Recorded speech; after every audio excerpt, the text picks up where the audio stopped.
Hi, it's Mark from Top Local. We're here with Bernie Pawlik, Pawlik Automotive in Vancouver. 17 times voted best auto repair in Vancouver by their customers. How you doing, Bernie? Doing really well. So we're going to talk about the Ford Explorer. It's got a bit of a checkered history. A friend of mine owned one, nicknamed his the Exploder. Kind of had a lot of problems with lawsuits and rollovers. What happens with Explorers? Well, speaking of that, or those earlier models with the rollovers, I mean, that was an interesting issue. The Explorer was an incredibly popular vehicle when it came out, and the rollover issue, a lot of it, may have not been so much the vehicle, but the tires and even the recommended tire inflation. What Ford had recommended is inflate the tires to 26 psi, which is pretty low inflation for a tire, especially a truck tire. And the reason they did that is just so the vehicle would have a nice sort of more car-like ride as opposed to a bouncy truck ride. But the thing that happened with a lot of people is they don't check their tire pressures. So you lose typically a pound of pressure a month in your tires. So eventually, after not looking at it for a year, those 26 psi tires were down to about, I don't know, 14 psi. And then everyone loads their vehicle up for a family holiday with lots of weight in it. Tires get hot, they explode. So that, the vehicle being the type of vehicle it is, tends to roll over. So that's kind of a lot of what happened with that. I think had people filled their tires up to like 32 or 35 pounds, a lot of that may not have happened. So anyways, with that out of the way, let's talk about more modern Explorers, because that's people aren't really buying a 1986 Explorer anymore. They're looking at newer ones in the 2000 range. So there's a lot of issues with these vehicles.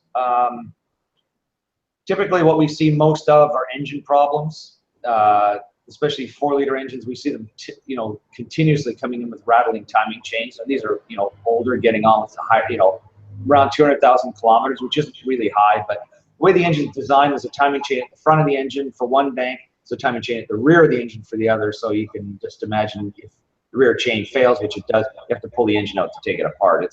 It's really expensive, and really by the time they happen, it's almost usually not worth fixing.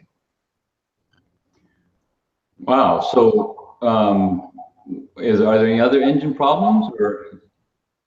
Yeah, I mean, there are engine misfires caused by bad ignition coils or spark plugs. I mean, these don't pop spark plugs out or seize spark plugs like the F-150s and the other Ford engines. But those are problems that happen: coil failures, spark plugs. Also, cooling system issues. They use a lot of plastic parts in the cooling system, like a lot of manufacturers. So the thermostat housings will leak and fail. Radiators too are a pretty common problem, especially the. I'm just sort of looking at a couple notes I had here around the 2006 model year. For some reason, radiator failures are really high.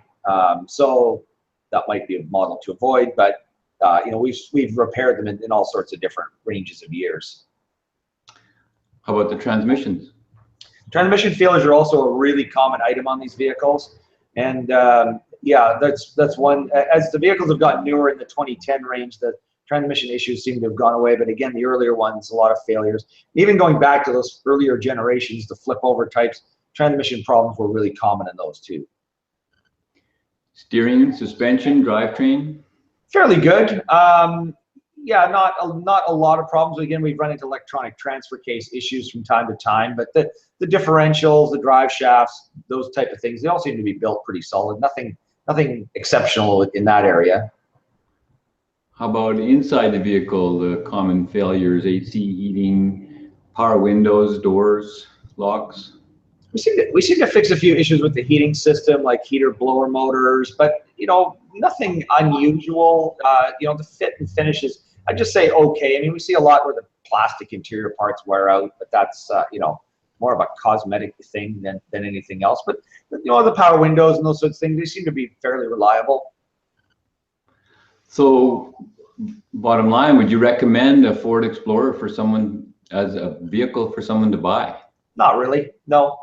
To be perfectly blunt, I mean, they're nice vehicles when they're new, and but yeah, there's so many things that go wrong with them. It'd be better to dollar for dollar look at something else, maybe a Toyota Highlander or something. I'm not sure if I'm comparing the right equivalent vehicle there, but there's other vehicles to look at. But if you want to fix your Explorer, we'd love to take care of you. We do a lot of them, and we do it well. So there you go. If you need to make sure you get the full life out of your Explorer in Vancouver, the guys to see are Pawlik Automotive. You can reach them at 604-327-7112 to book your appointment, or check out their website, pawlikautomotive.com. It's world famous now. Thanks, Bernie. Thanks, Mark.